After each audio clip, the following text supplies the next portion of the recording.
Bonjour amateurs de Sudoku, nous reprenons notre grille à l'endroit où nous l'avons laissé la dernière fois, c'est-à-dire ici. Ce carré commence à être bien rempli. Et nous voyons que nous avons un 6 ici. Ce 6 interdit un 6 sur ces deux cases. Donc le 6 va se trouver ici, soit en C8, soit en C9. Et toujours le même principe, ce 6 va nous interdire un 6 ici. Nous avons déjà un 6 là qui nous l'interdit là. Donc le 6 va se trouver ici. Et, oh miracle, aux choses inattendues, nous avions 3 cases à remplir et nous avons 3 chiffres pour 3 cases. Nous ne savons pas sur quelle case précisément ils se trouvent, mais ils sont là. Bon, le 6, c'est le hasard a voulu qu'il soit là, il est évident qu'il ne sera pas là, puisqu'il y a un 6 là. Il sera donc sur l'une de ces deux cases. Mais ce qu'il y a, c'est que nous avons ici les 3 cases remplies dans ce carré, les 3 cases remplies dans ce carré, il ne nous en manque plus qu'une. Et ce qui nous manque, c'est le 4, donc nous allons positionner un 4. Et nous continuons. Là, nous avons un 4 ici, un 4 ici, qui interdisent des 4 ici et là. Donc, nous aurons un 4 sur l'une de ces 3 cases. Nous avons ici un carré qui commence à être bien rempli. Il ne nous manque plus que 3 chiffres. Il nous manque 6, 7, 9. Or, nous voyons que ici nous avons un 7, ici nous avons un 9. Donc, ni le 7 ni le 9 ne pourront être ici. Il ne pourra donc y avoir que le 6. Et toujours pareil, on va commencer par terminer cette ligne ici. Ici, il nous manque le 1 et le 2. Donc ici, nous aurons le 1 et le 2. Et nous avons un 2. Le 2 sera donc ici. Le 1 sera ici.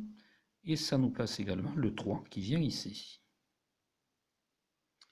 Je crois qu'il va être temps de prendre une nouvelle feuille qui sera un petit peu plus claire. Sur ce carré, il ne nous manque plus que 3 chiffres. Nous avons bien avancé. Donc il nous manque maintenant un 4, un 7 et un 9. Alors, nous avons un 4 ici qui nous interdit le 4 ici et là. Donc nous mettons un 4. Et ce 4 nous interdit un 4 ici sur ces 3 cases. Donc le 4 va se trouver ici. De même, ce 4 va nous interdire un 4 ici. Ici c'est interdit à cause de celui-ci. Nous aurons donc un 4 sur l'une de ces 3 cases. Et ici, pareil. Ce 4 interdit un 4 ici, ce 4 interdit ici. Donc nous aurons un 4 sur l'une de ces 3 cases. Ici, maintenant, nous reprenons. Il ne nous manque plus que 2 chiffres, le 7 et le 9. Mais nous n'avons plus que 2 cases. Donc nous avons le 7 et le 9. Le 9 ne pourra se trouver que sur l'une de ces 2 cases. Et ces 2 cases sont bloquées. Elles ne peuvent contenir que le 7 ou le 9, l'une et l'autre. Et à nous maintenant de trouver où se trouvent exactement le 7 et le 9. Mais nous allons quand même continuer à avancer.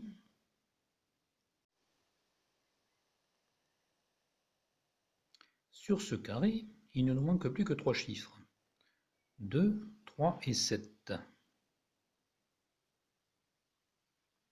Ici, nous avons un 3, donc le 3 ne pourra pas se trouver ici. Il va donc se trouver sur l'une de ces 2 cases.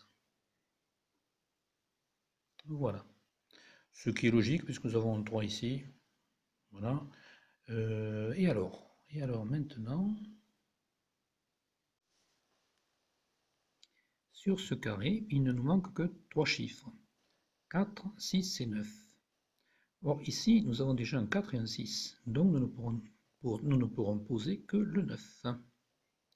Ce qui nous arrange bien, le 9 ici empêche un 9 là, et donc, comme il ne nous reste plus que 2 cases, le 9 va se trouver ici.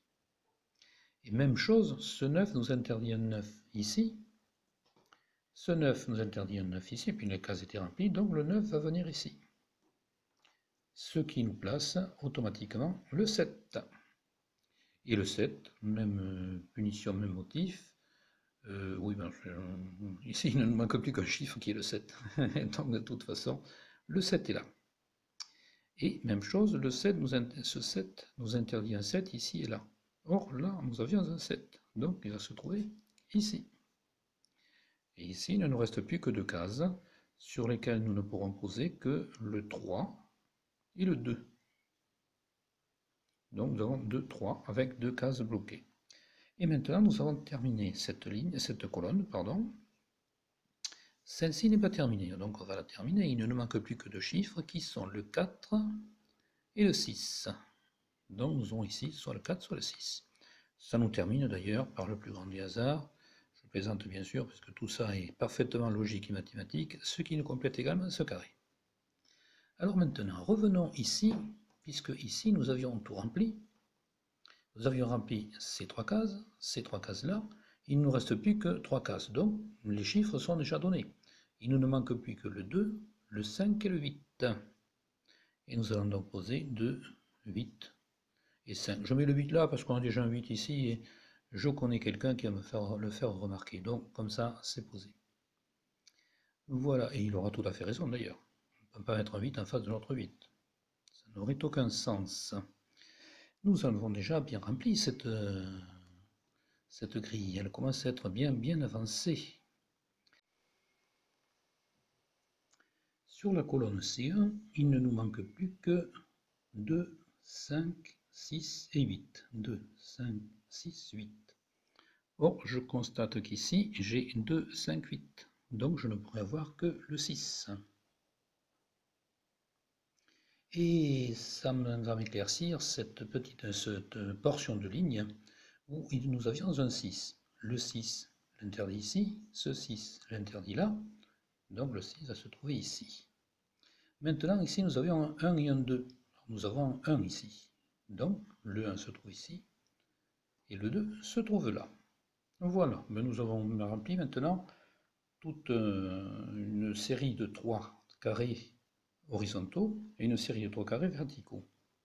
Ça montre que nous sommes sur la bonne voie et que nous sommes bien engagés.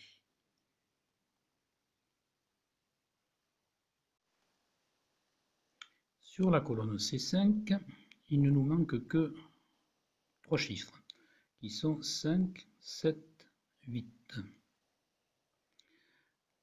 Or ici, nous voyons que nous avons un 5 et un 8, donc nous ne pourrons poser que le 7. Et nous posons bien évidemment le 7.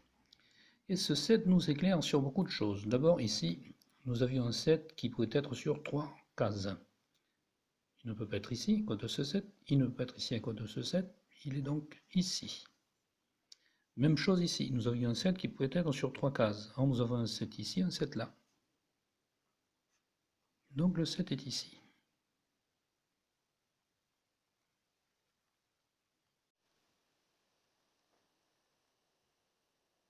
Sur cette colonne, il ne nous manque plus que 2 chiffres, qui sont 5 et 8. 5 et 8. Or ici, nous avons un 5. Donc ça sera le 8. Et ici, le 5, bien entendu. Et ici, nous avions 2, 5 et 8. Nous venons de trouver le 5, il nous reste à placer le 2 et le 8. Nous avons un 8 ici, qui nous fait donc dire que il faut mettre le 2, et le 8 se trouve ici. Voilà, alors maintenant nous allons exploiter tout ça. Alors d'abord ce 2. Interdit un 2 ici. Donc nous aurons un 2 sur l'une de ces deux cases. Le 8, bon ici nous aurons les 3 8 placés, il n'y a aucun problème de ce côté-là. Sur la colonne C1, il nous manquait aussi un 5 et un 8. Le 8 qui est ici interdit le 8 ici, donc il va se trouver là. Et le 5, bien entendu, va se trouver ici. Alors, exploiter ce 5 ne nous donne rien, c'est déjà fait. Exploiter ce 8 ne nous donne rien non plus.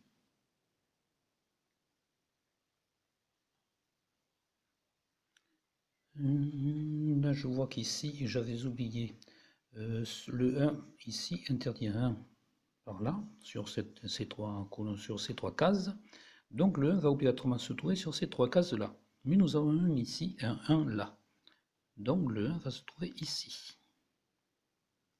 Voilà, je n'avais pas vu, mais il y a toujours des choses que l'on ne voit pas et que l'on voit au dernier moment. Et là, maintenant, bien, je pense que nous en sommes arrivés, non pas tout à fait, au stade du chiffre clé, pas tout à fait, effectivement. Ce 8 ici, sur ce carré, il nous faut un 8. Il ne peut pas être ici. Il Il ne peut pas être là à cause du 8, il est donc ici. L'exploiter ensuite, tout est fait. Donc je vois que nous ne pouvons pas aller plus loin. Nous en sommes arrivés au stade du chiffre clé. Nous allons nous arrêter là pour aujourd'hui puisque nous sommes arrivés au chiffre clé et il me reste à vous le présenter comme j'avais fait la dernière fois. Le voici, c'est ce 5 que vous voyez en rouge et si vous appliquez les méthodes que nous avons utilisées jusqu'à présent, tout simplement en inscrivant ce 5 et en le développant, vous arriverez à la solution du problème. Solution que nous verrons lors de la prochaine vidéo. À bientôt!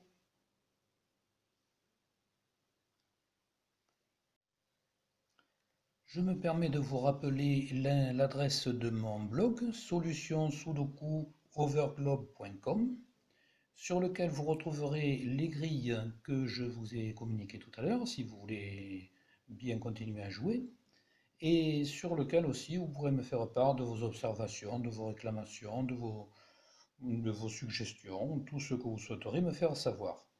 Vous pourrez également m'adresser votre défi si vous le souhaitez et me proposer une grille très difficile que je m'engage à résoudre et pour laquelle je m'engage aussi à fournir cette résolution, évidemment logique, progressive et parfaitement mathématique, si on peut dire, sur cette petite chaîne. Cette méthode est décrite dans mon livre « Résoudre les sudoku », édité en tant qu'auto-éditeur chez Amazon et disponible chez ce fournisseur. Je remercie la société Megastar, éditeur de Sudoku, dont vous voyez s'afficher le site internet, qui m'a aimablement autorisé à utiliser ces grilles et son échelle de difficulté.